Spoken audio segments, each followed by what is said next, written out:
We're joined now by the U.S. Army veteran Paul Reif. Paul, the host of the Independent Americans podcast, founder of Iraq and Afghanistan Veterans of America as well. And, it's interesting to see this political split, the political sides, both in Israel and the United States, taking shape left and right. Netanyahu is siding with the Republicans. What do you make of it?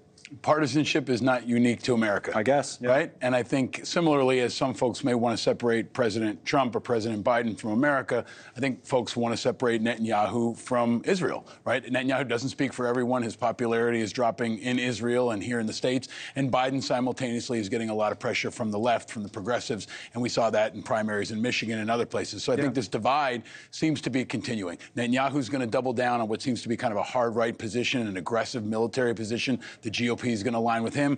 Biden seems to be softening, opening humanitarian corridors, and leaning more to the progressive left. So it looks like the cleavage is going to continue. Is there a war kind of execution impact of that?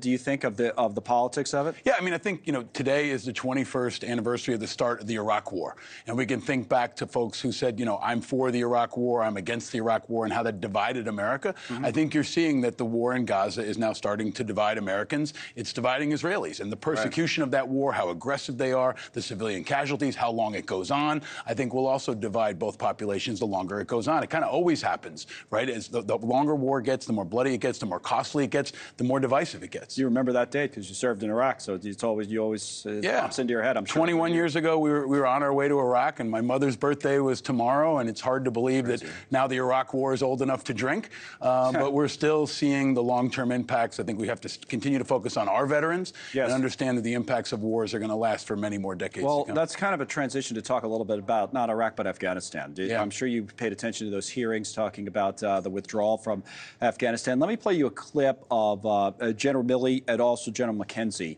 talking about that withdrawal, and then I want to get your views on that because I know you have some. Sure. Let's watch. I would have begun sooner. Would have begun sooner. That's probably the principal thing I would have done. I would have begun much sooner than when we actually did.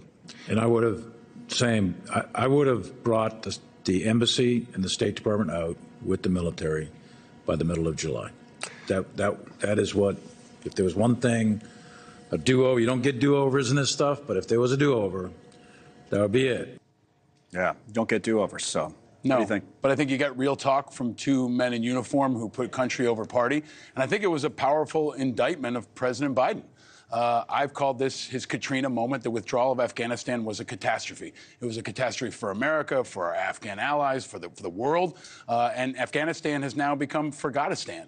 And I think, frankly, Biden is okay with that. He doesn't want to talk about Afghanistan. He doesn't want to look backward. He hasn't called for accountability. He didn't mention it in the State of the Union. You never even heard the word Afghanistan mentioned in the State of the Union. And I talk to veterans of all political backgrounds. They're pretty united on this. They're very disappointed in the president. They want accountability. They want somebody fired. Nobody was fired. The National Security Advisor wasn't fired. Nobody at the State Department was fired. And 13 service members died at Abbey Gate. So I think there's a real push here for accountability. And I hope this is not the end, but the start. It's not all about politics, but I mentioned this yesterday. You can actually chart Biden's approval rating. He was, of course, coming. There's always this honeymoon when you come in office, right? You're popular.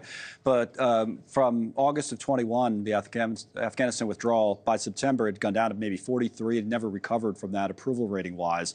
And, it's something that the Biden folks, and we had this discussion on the show, there's a guest with a different point of view. They say, well, no, this started under Trump, and, no, I think you don't buy that. We're not talking about the entirety of the Afghanistan war. We're talking specifically about the withdrawal. In other words, Trump had a plan to get out. This was the part that was under Biden's watch, right? He was responsible for the withdrawal, and you saw two generals who are not partisan say they would have done it differently. The buck stops with the White House. Right. And I don't think Biden's been candid enough in taking responsibility for that. And that's why you've seen, I call it his Katrina moment. That was the moment where Bush lost the American public. Things started to go down. People didn't trust him to be transparent and to execute. And I think that's what you've seen with Biden, and specifically with independents. People who aren't partisans, 45% or so of young veterans are independents. They're remembering this. We never forget that this happened, and we don't want to see it brushed aside. We want accountability. We want to learn from those mistakes. And we also know Putin was watching.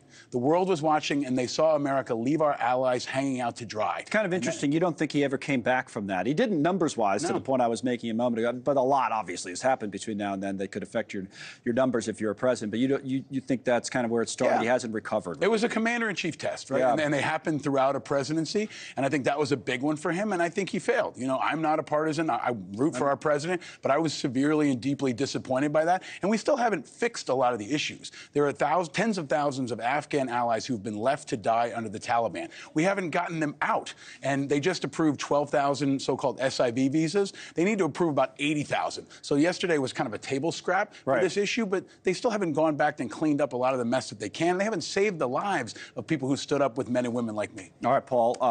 Thank you for your service, and thank you for coming in. As always, we'll see you next week. Okay? Anytime, man. Thank you. Paul Reif. I want to take